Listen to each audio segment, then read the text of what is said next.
Hallelujah. मैं खुदावंद का धन्यवादी हूँ आज इस सुंदर मुबारक अच्छे दिन के लिए जो खुदावंद ने मुझे अपनी खिदमत के लिए बुलाया कि मैं उसके नाम को धन्य और मुबारक कह सकता हूँ। एक छोटे से मैसेज को मैं आपके साथ बांटना चाहता हूँ और मैं जानता हूँ खुदावंद आपसे इस मैसेज के द्वारा बात करेगा। आज हम जानते हैं कि हमारी लाइफ में बहुत सारी डिस्ट्रैक्शन, बहुत सारी वजहें हमें आगे बढ़ने से रोकती हैं।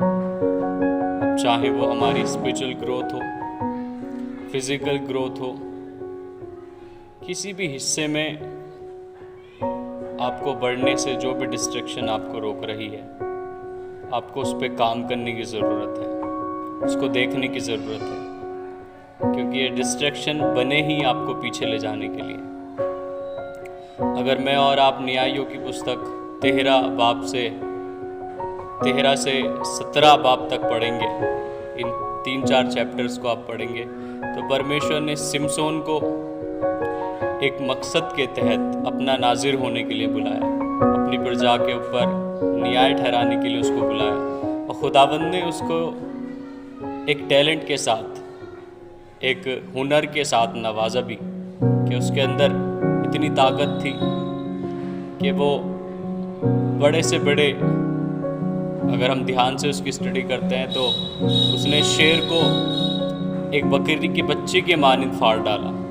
बकरी के बच्चे के जैसे फाड़ देते हैं, उसके मुंह को 2 भागों में विभाजित कर देते हैं उसकी बॉडी को, वैसे उसने शेर को मार दिया था।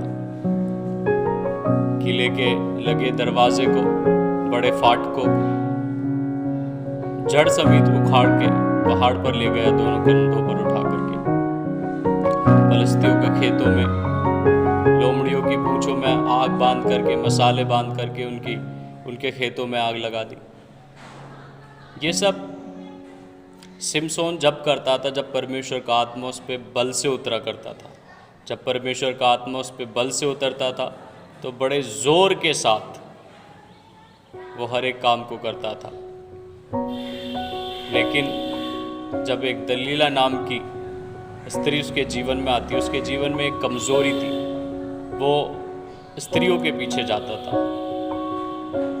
एक जगह एक नाले में रहने वाली स्त्री से दिल लगा बैठा, एक जगह दलीला से दिल लगा बैठा और इतना मोहित हो गया उस पर कि उसने अपने भेद को उसके ऊपर जाहिर कर दिया कि उसकी ताकत का आखिर भेद क्या है। उसने खोल करके उसके सामने बयान कर दिया और जब उसने अपने भेद को, अपनी ताकत के राज को बांट दिया उसके साथ, तो उसके ऊपर से ध्यान से जब आप पढ़ेंगे उसमें लिखा है कि यहोवा परमेश्वर उसके पास से चला गया। फिर उसको नहीं पता चला कि यहोवा परमेश्वर की हुजूरी उसके जीवन से चली गई। लेकिन जब उसने फिर से वहाँ से उठ करके, जब उसके बाल काट दिए गए, वहाँ से उठ करके उसने उन फलस्तियों को मारने के लिए कोशिश की, तो यहोवा परमेश्वर, यहोवा की उपस्थिति, उसका आत्मा उसके जीवन से जा चुका था। फिर वो कुछ नहीं कर पाया। एक बड़ा नाजिर, एक बड़ा खुदा का दास जिसको इजराइलियों पर न्याय परमेश्वर ने ठहराने के लिए बुलाया था, उसकी आंखें फोड़ दी गईं। उसको नाचने के लिए, तमाशा करने के लिए दुश्मन के द्वारा उस सभा में खड़ा कर दिया गया। ये सब इसलिए हुआ क्योंकि उसने अपनी कमज़ोरी को ठीक नहीं किया। उसने खुदा की हुजूरी को अपने जीवन में महत्व नहीं दिया। मेरे चीज़ों, काफ़ी बार मेरी और आपकी ज़िंदगी में भी यही होता है। जो खुदा ने मुझे तोड़ा दिया है, मैं उसको इस्तेमाल नहीं करता, और जो कमज़ोरियाँ मुझे उसको इस्तेमाल करने के लिए रोकती हैं, उन पर काम नहीं करता। इसलिए परमेश्वर का आत्मा मेरे जीवन से चला जाता है, उसकी हुजूरी मेरे जीवन से चली जाती है। आप सोचिए, विचार कीजिए, एक प्रीचर जब प्रीच करता था, जब परमेश्वर का आत्मा उसके साथ था, वो जानता है जब परमेश्वर का आत्मा उसके साथ था, तो जब वो बोलता था लोग चंगे हो जाते थे। जब वो प्रेयर करता था तो लोग चंगे हो जाते थे। जब वो वर्शिप करता था तो लोग हील हो जाया करते थे। लेकिन एक कमज़ोरी, व्यभिचार के कारण या फिर किसी भी वजह के कारण उस उस हुजूरी को खुदा की हुजूरी को उसके जीवन से हटा दिया।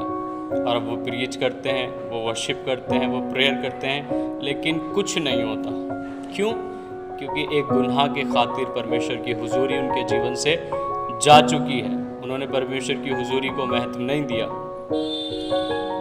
लेकिन जब सिमसोन ने परमेश्वर को फिर पुकारा कि परमेश्वर मुझे फिर से एक बार जोर बख्श ताकि मैं अपने दुश्मनों को मार गिराऊं, तो परमेश्वर का आत्मा फिर बल के साथ उस पर उतरा। यदि आपने अपने जीवन से किसी भी कारण से परमेश्वर की हुजूरी को खो दिया है, तो आज वो दिन है कि परमेश्वर की हुजूरी में जाएं, रिपेंट करें, पश्चाताप करें। परमेश्वर आपको फिर से उसी ताकत से, उसी हुनर से, उसी काबिलियत से फिर से भर करके तैयार करेगा। और तमाम उन डिस्ट्रैक्शन को दूर कर दें, तमाम उन वजहों को दूर कर दें जो आपकी आत्मिक ज़िंदगी की ग्रोथ में आती हैं, आपके स्टडी के ग्रोथ में आती हैं। क्योंकि ये डिस्ट्रैक्शन मैं फिर कहूँगा आपको पीछे ले जाने के लिए ही बनी है। लेकिन आपको इस समय में परमेश्वर के साथ अड़े और खड़े रहना है।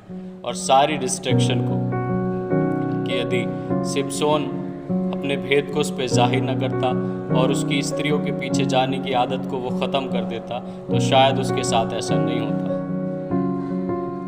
आपको और मुझे आज ज़रूरत है कि अपनी उन तमाम वजहों पर काम करें जो परमेश्वर की हुजूरी से मुझे और आपको पीछे लेकर के जाती है। क्योंकि खुदावन ने हमें एक बड़ी योजना के तहत बुलाया, तो इस पे काम करें, इस पे विचार करें।